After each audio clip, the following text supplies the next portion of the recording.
ಹಾಕಿದಂಗ ಗೆಳೆಯ ಹಾಲಿನಾಗ ಹೆಪ್ಪ ಮೊದಲ್ಯಾಕ ಕುಂತಿ ನೀ ಹೇಳು ಗಪ್ಪ ನಂದೇನೈತ್ ಹೇಳೋ ಇದರಾಗ ತಪ್ಪ ಮರಿ ಮಾಡಿ ನಿಂತಿ ಯಾಕೋ ನೀ ಸಪ್ಪ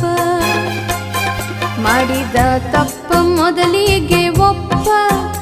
ಇರತೈತಿ ಗೆಳತನ ಎದೆಯಾಗ ನೆಪ್ಪ ಮನಸ್ಸಿನ ಮಾತು ಹೇಳಲಿಲ್ಲ ಸ್ವಲ್ಪ ಕೆಲಸಕ್ಕೆ ಬರುವುದಿಲ್ಲ ಸುಟ್ಟೋದ